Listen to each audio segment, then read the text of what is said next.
Welcome back to NBA Cinema. So today we have to talk about Doc Rivers, Giannis Antetokounmpo, Damian Lillard, the comments Shaq made to Dame Lillard, and also J.J. Redick. Now, J.J. Redick was seen today going off on Doc Rivers on ESPN's First Take. We saw what Shaq said to Dame, which we're going to look over today, where he called out Dame and Giannis for their lack of leadership in this downward spiral the Bucks have kind of taken. You know, no one can look at the Bucks right now and say that's a team that's going to win a championship come June. But, you know, you feel like the pieces are there. Doc Rivers and Giannis both had some interesting comments during the NBA All-Star break where Giannis said this is exhausting. He's had X amount of coaches, you know, in the last few years. And honestly, Giannis doesn't get any sympathy from that because everything is ran by his desk. I mean, Thanasis is on the team, for crying out loud. So we know none of these moves are made without bringing them by Giannis's desk. And you look back at who Giannis was when they won the championship, he was kind of a breath of fresh air. Wasn't joining super teams, you know, just was kind of quiet, workman-like mentality, and got his, you know, just let his play on the court do the talking. But here lately, you know, he was threatening to leave if they didn't bring someone in. Then he pretends to be sad that Drew Holiday left, but you're saying they need to make a trade, and Drew Holiday being the best asset outside of yourself, who did you think they were going to move? They moved him for Dame, found out you and Dame was in a group chat, you know, with Pat Connaughton for years trying to get him to join you in Milwaukee. That happens, you know, so it's no sympathy there because this is the team you absolutely wanted. Doc Rivers, on the other hand, is someone who's historically blown leads.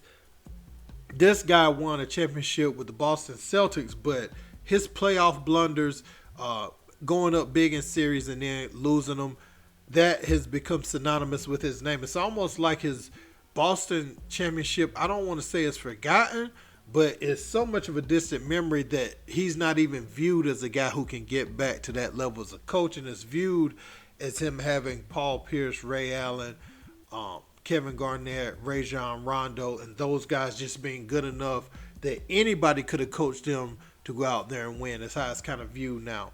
So we're going to take a listen to what Shaq said to Dame first. We're going to listen to Doc, Giannis, and also what JJ said today, and I'll be back. Let's peep.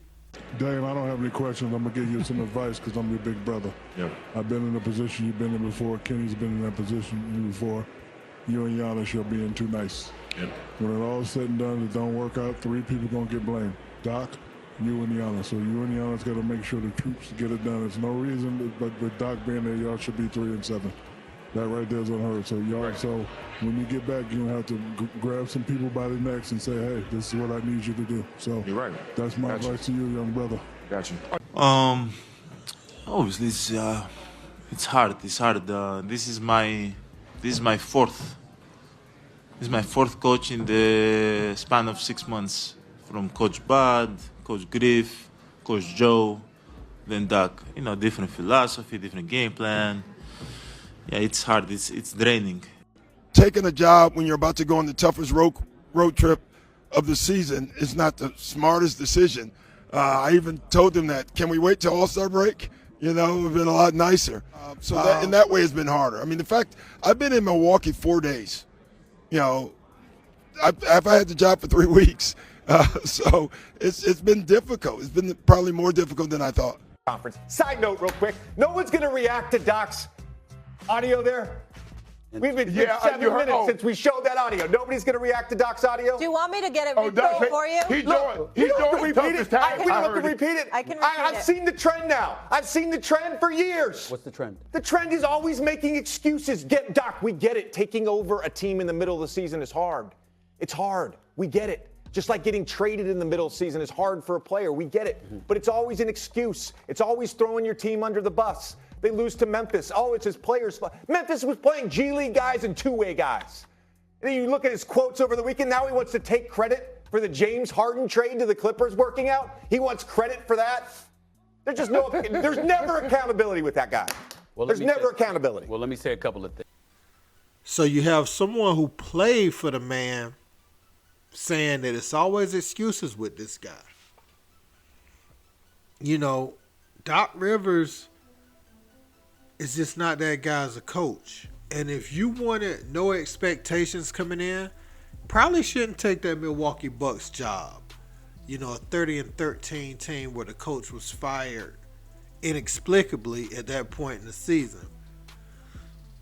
They felt like the team wasn't headed towards a championship level, and now they're spiraling in even a different direction. Now, I have a theory, and I feel like they should have never fired Coach Bud, to be honest with you, because they did get it done with him. They just have a problem with the Miami Heat typically.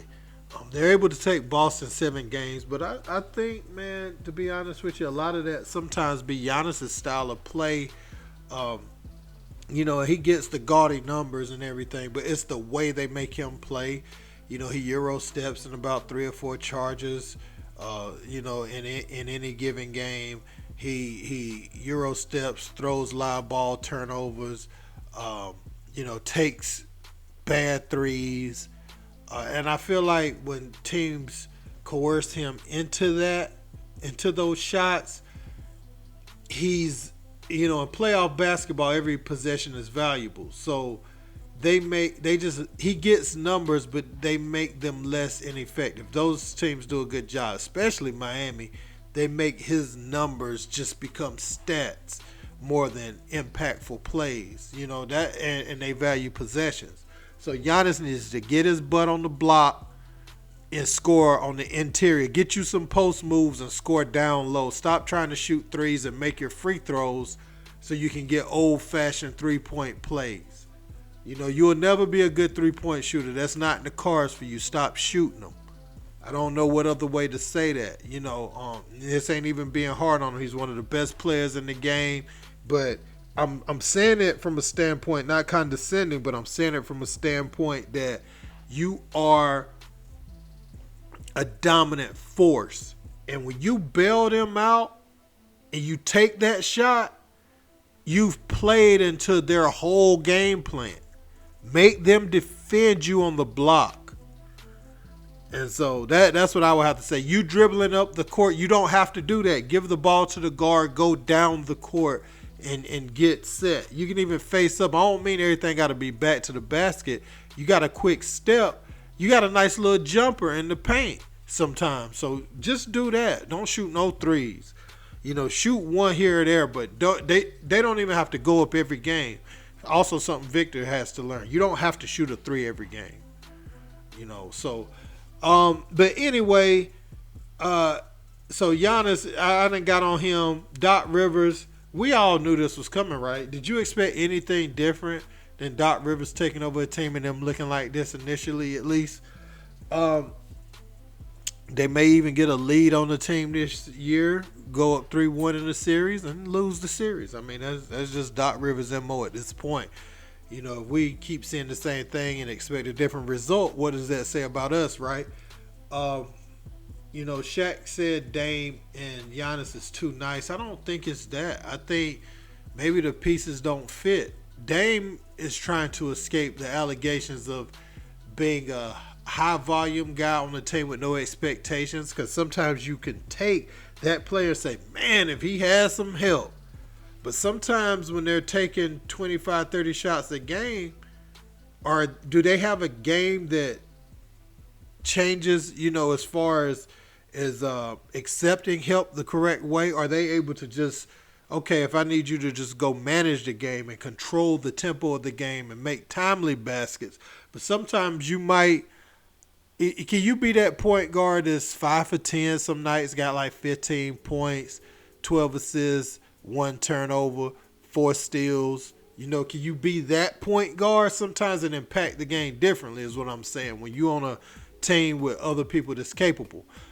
And that's what he's trying to escape, right? You have different types of players in those scenarios. You have someone like a Jordan Poole that was with Golden State, and they like, man, you know, he ready to go break out. He need his own team. No, he is a sixth man, you know, on a championship type team where when he don't got it going, it's not as highlighted because you have Steph. You had Clay still playing at a pretty good level at that time. You have other players. So when he does have it going, it's just highlighted more, but you don't have to get as much of the criticism. You have players like, the aforementioned Dame. Is he able to go somewhere where there's expectations, and can he exceed those by becoming a winning point guard that controls the tempo of the game?